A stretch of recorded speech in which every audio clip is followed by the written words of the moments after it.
ලිනොච්චි කෙනෙකුට යාපනයේ ඉන්න බෑ කියලා නීතියක් නෑ බොස්. හරිද? මම කියලා ප්‍රොමිස් උන්නලා කවදාවත් කිව්වේ නෑ. ඒවා ඒ කාලේ තියාගන්න. දැන් නෑ ඒවා. හරිද? අපි මේ කාලේ මුළු රටම එකක් කරලා තියන්නේ. ඔයාලා ඒ කාලේ හදාගත්ත ප්‍රභාකරන්ගේ ලුණු ඒවා නෑ දැන්. හරිද? මොකද හේතුව? ඔයා කියනවා ඒක. ඔයා දොස්තර කෙනෙක් නේද? දොස්තර කොන්දොස්තරද ඔයා? මොකද වෙනස? කතා කරන භාෂාවද? ආගමද? ආගම හින්දු. කතා කරන්නේ දෙමළ. ඔයගොල්ලෝගේ අසාධාරණ එහෙමයි. මම කිව්වේ නෑ කවදාවත් ඒ බාර පට්ටමල් බොරුවක් කියන්නේ මේක. මේ කවදාවත් අපි ඇවිල්ලා කියන සර් මගේ my wife is a single. අරුණා චූන් නැතුව වෙන්නේ නැතුව ඉන්නවකෝ. ඔයා පාර්ලිමේන්තුවේ ඇවිල්ලාත් එහෙමයි, අලිමංකඩ ගිහිල්ලාත් එහෙමයි. ගාමන් ෆැක්ටරි එක අංශයක් වැහුණට පස්සේ මේ තරම් සද්ද දාන්නේ මොකද? ලුණු වලටත් එහෙමයි. ඔය මේ අර්චුනා ඔයා මාර චූන්යක් ගත්ත ගිහිල්ලා අලිමංකඩ ලුණු ෆැක්ටරිය වැහිච්ච වෙලා මොකද්ද ලුණු ෆැක්ටරියේ උද්ඝෝෂණයක් හදුවා මේගොල්ලෝ. හදලා මේගොල්ලෝ කියනවා මොකද්ද? එතන ඉන්න සේවකයෝ 10 දෙනෙක් විතර අරගෙන. ඒගොල්ලෝ කියනවා වාඩියෙන් මං කියන්න. හරිද? මං කියන්න. ඒගොල්ලෝ කියනවා හරිද? මේගොල්ලෝ ගිහිල්ලා කිව්වේ මොකදද? උතුරේ ලුණු දකුණට එවන්න එපා කිව්වා. මාර ලුණු, උතුරේ ලුණු. අලිමංකඩ ලුණු, උතුරේ ලුණු දකුණට එවන්න එපා කිව්වා. හරිද? ඒක තමයි. උතුරේ ලුණු දකුණේ ලුණු කියලා ලුණු නෑ බොස්. හරිද? රටේ ලුණු තියෙන්නේ. ඔයාලට උතුරේ ලුණු දකුණේ ලුණු තිබ්බනම් ඒවා ඒ කාලේ තියාගන්න. දැන් නෑ ඒවා. හරිද? අපි මේ කාලේ මුළු රටම එකක් කරලා තියන්නේ. ඔයාලා ඒ කාලේ හදාගත්ත ප්‍රභාකරන්ගේ ලුණු ඒවා නෑ දැන්. හරිද? උතුරේ ලුණු දකුණේ යන්න එපා කියලා කිව්වා. ඒගොල්ලන්ට බොරු පොරොන්දු දුන්නා. මම හැන්සාඩ් වාර්තාවට අතුරු කරනවා. සම්පූර්ණ සාකච්ඡාවේ වාර්තා. අලිමංකඩ අපි ලුණු හැදුවා. 2012 ඉඳලා ඔය පුත්තලම සෝල්ට් එකේ තිබුණා රජ ලුණු කියලා නමක්. ඒක මේ අපි හදාගත්ත නෙමෙයි ඒ කාලේ තිබිච්ච එකක්. අපි ඒක වෙනස් කරා ඇත්තටම. රජ ලුණු කියලා ලුණු නෑනේ. අලිමංකඩ නම් අලිමංකඩ ලුණු, මන්තායි ලුණු. සෝල්ට්. එතකොට අපි ඒක වෙනස් කරා. වෙනස් කරලා මේක හැදුවට පස්සේ මෙයා ගිහිල්ලා කියනවා රජ ලුණු ශ්‍රී ලංකාවේ රජුරන්ගේ ලුණු. මේ අනුර කුමාර රජුරන්ගේ ලුණු. අනේ මේ බයිලා කියන්නේ නැතු ඉන්නවා. හරිද? ඒවා තමයි හැදුවේ මෙයා ගිහිල්ලා. බොරු කිව්වා. අපි ඒගොල්ලන්ට දුන්නා EPF දෙනවා, travelling allowance දෙනවා, වාහනයක් දෙනවා, එන්න ගමන් පහසුකම් දෙනවා. ඒ සේවකයින්ට ප්‍රශ්නයක් නැහැ. අර්චුනා චූන් නැතුව වෙන්නේ නැතුව ඉන්නවකෝ. ඔයා පාර්ලිමේන්තුවේ ඇවිල්ලාත් එහෙමයි, අලිමංකඩ ගිහිල්ලාත් එහෙමයි. මේ ගොල්ලන්ට මාතෘකාවක් හැදුනොත් මන්ත්‍රීතුමා ඒක නියමයට අරගන්නවා. ගුටි කනවා ගිහිල්ලා හරිද? අලිමංකඩ මිනිස්සු ගහනවා ඔයාලට ගියොත් එහෙම. බොරු පච කරලා ඉවරයි. honorable membership. ඒකෙන් ඒව තමයි මේකට හැදුවේ. මේක මේ ලුණු වලින් චූන් වෙන කට්ටිය බලන්නකෝ. ඔයා චූන් වෙනවා ලුණු වෙන එක විදියකට පුත්තලේ මුස්ලිම් අයට කතා කරලා. අරයා චූන් වෙනවා තව විදියකට එහෙ කට්ටියට කතා කරලා මේවා උතුරේ ලුණු දකුණට එවන්න එපා කියලා. මම සතුරු වෙනවා මොකක්ද දන්නවද? ලුණු කර්මාන්තය ගැන මේ වගේ සාකච්ඡාවක් ඇති වෙච්ච එකට. කර්මාන්ත ඇමති හැටියට. හරිද? දිලිත් සතුරු වෙනවා තව විදියකට. එයා නයි පෙන්නනවා ලුණු වලට. හරිද? එහෙම නෙමෙයි තියෙන්නේ. නැත්නම් මේ වාහන ආනයන ගැන කතා කරන දවසේ ලුණු ගැන කතා කරන්නේ මොකද්ද? දැන් ලුණු ප්‍රශ්නේ විසඳලා ඉවරයි. මම මේ රටේ ජනතාවට කියනවා ලුණු ප්‍රශ්නේ විසඳලා ඉවරයි. වරායට ලුණු ඇවිල්ලා තියෙන්නේ. ඊළඟට තියෙන්නේ කඩවල වලට ලුණු වෙන එක.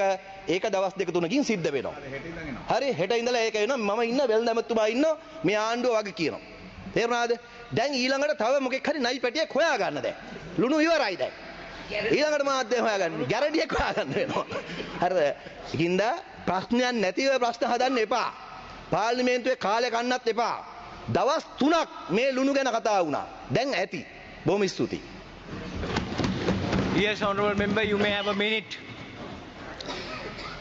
Thank you Deputy Speaker. මට කියලා තියෙනවා මම මේ එලිෆන්ට් පාස් එකේ තිබ්බවලු ප්‍රභාකරන්ගේ ලුණු කිව්වාලු. ඒක දකුණටගේ මම දැන් ආපහු සිංහලෙන් කියන්න. ඔයාලට සිංහලෙන් කිව්වොත් තේරෙනවානේ. එතකොට සිංහලෙන් කියනනම් එහෙම උතුරයි නගිනහිරයි කියලා ලුණු මුකුත් නැහැ. ඒක ගැන මම කතා කරේවත් නැහැ. මේක privilege issue එකක් raise කරන්න පුළුවන්. defamation එකක් බලන්න මේ 190 penal code section එකේ මන්ත්‍රීතුමා කෙනෙක් කතා කරපු නැති එකක් කතා කරොත් defamation එකක් privilege issue එකක් කරුණාකරලා your Deputy Speaker මට privilege issue එකක් රේස් කරන්න දෙන්න දෙවෙනි එකක් තමයි මේ රටේ අපි කවදා honorable speaker එහෙම කවදාවත් කොහෙද දැනකවදාවත් මම කිව්වේ නැහැ මේක රාජලුණු ඒක කවදාවත් කිව්වේ නැහැ. එතන ඉන්න මිනිස්සු උද්ඝෝෂණ කරනවා මේගොල්ලෝ ජොබ් එකකින් එළවලා තියෙනවා. එතකොට මම 27-2 දාලා තියෙනවා deputy speaker ඒගොල්ලෝගේ ජොබ් එක අයින් කරන්න එපා කියලා විතරයි කතා කරේ. මම කිව්වේ නැහැ මේක කොටිගේ ලුණු උතුර ලුණු දකුණට ගේන්න දකුණට පැක් කරන්න ලස්සනට අඩුම ගන්නට විකුණන්න. ඒකට අපි උදව්වක් කරන්න කියලා දෙන්නේ. මේක Deputy Speaker, let me raise this concern as a privilege issue. If you go to the section B, section A, on 23rd of Privilege Act, that says clearly if any member shall raise a defamation statement, is section 8, he will be punished under the Penal Code section 190.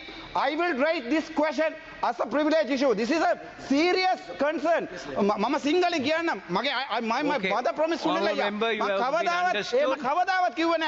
Please Honourable don't do that. ඔයාට කතා කරන්න ඕන මීඩියාට එන්න ඕන මගේ ළඟට එන්න. මගේ ළඟට ආවොත් ලස්සනට මීඩියාවට පේනවා. Honourable member, හැබැයි උතන ඉඳන් you may මේම sit ජරා down, කතා please. කියන්න එපා. Your- ඔහේ එක අවස්ථාවක් privilege Honourable issue, Speaker, you have to make a එක- request to the speaker in writing, please. Yeah. Okay. Okay. You have made your point clear, Honourable member. Please take your seat. Arjuna privilege act එක කියවලා තියෙන එක ගැන මම හරි සතුටු වෙනවා. හරිද? දැන් ඉතින් ප්‍රිවිලේජ් ඇක්ට් එකට අනුවම වැඩ කරන්න කියලා තිල්ලීමක් කරනවා. ඊළඟට මම මේ කියන්නේ Honourable member, please take a seat. You have made your point clear and I have told you. හරි. I have told you the procedure. එයා ප්‍රිවිලේජ් ඇක්ට් එක කියවලා ස්ටඩි කරලා එන එක ගැන මම සතුටු වෙනවා. මොකද අපේ කාලි දුර වෙනවනේ එතකොට. හැබැයි ඒකට අනුවම කටයුතු කරනවා නම් තවත් හොඳයි. මම කිව්වේ මේගොල්ලෝන් ගෙනල්ලා මතු කරපු දේවල් සේවකයොත් එක්ක සාකච්ඡා කරපු මිනිට්ස් අනුව. මම ඒක ටේබල් කරා හැන්සාට් කරා. ඒකේ දෙවෙනි කාරණේ මොකද්ද තියෙන්නේ? transferring salt to other part of the country. අන්න ඒකේ ඔයගොල්ලෝ මතු කරන දේ තමයි මේ උතුරේ ලුණු දකුණට එවන්න එපා කියන එක. ඒවා අතිත් කැත කතා. දෙක ඊළඟට මෙයාලා කියනවා තව එකක් 16 වෙනි කාරණේ 11 වෙනි කාරණේ change the manager. අපේ මැනේජර් මාරු කරන්න කියනවා. හේතුව මොකක්ද දන්නවද? එයා කිලිනොච්චි කෙනෙක් නිසා. කිලිනොච්චි කෙනෙක් නිසා මාරු කරන්නලු මෙයා යාපනය කෙනෙක් නෙමෙයි කියලා. එහෙම කරන්න පුළුවන්ද? ඒ මැනේජර්ගේ වැරද්දක් තියෙනවා නම් මාරු කරන එක හරි. මේක මේ කියන්නේ අලිබංකඩ ඉන්න ඕනකම තියෙන යාපනය කට්ටිය විතරයි. කිලිනොච්චියේ ඉන්න දක්ෂ මිනිහෙකුටවත් එතන ගිහලා වැඩ කරන්න බෑ. අපි 3 months අරන් තියනවා. එයාගේ මොන හරි වැරද්දක් තියෙනවා නම් අපි ඒකට ක්‍රියාමාර්ග ගන්නවා. එහෙම නැතුව කිලිනොච්චි කෙනෙකුට යාපනයේ ඉන්න බෑ කියලා නීතියක් නෑ බොස්. හරිද? ඒවා තියාගන්න එපා. ඕගොල්ලෝ අඩුතරමේ රැකියාවක් කරනකොටවත් අසාධාරණ විදිහට සලකන්න එපා ඒ වගේ. කිලිනොච්චි කෙනාට යාපනයේ ජොබ් ගන්න බැරි මොකද? මොකද හේතුව? ඔයා කියනවා ඒක. ඔයා දොස්තර කෙනෙක් නේද? දොස්තර කොන්ද දොස්තරද ඔයා?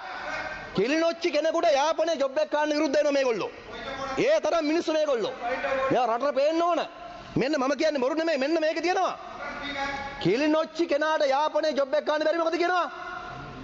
අර්චුනා කිලිනොච්චි කෙනා යාපනයේ ජොබ් එකක් ගන්න එපාලු. කිලිනොච්චි മന്ത്രിවරු ඉන්නවා මේක දන්නේ නැද්ද? කිලිනොච්චි කෙනාට යාපනයේ ජොබ් එකක් ගන්න බැරි මොකද? මොකද්ද වෙනස? කතා කරන භාෂාවද? ආගමද? ආගම හින්දු. කතා කරන්නේ දෙමළ. ඔයගොල්ලෝගේ අසාධාරණ එහෙමයි. Okay, Honourable member. I have told you, Honourable member, you can make a privilege issue in writing to the Honourable Speaker. Okay.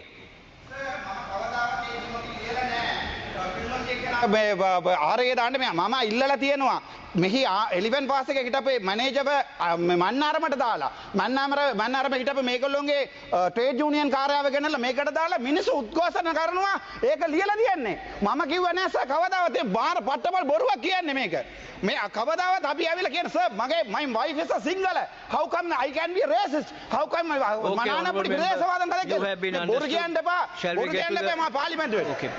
Honourable S. Kugadasan, you have 5 minutes.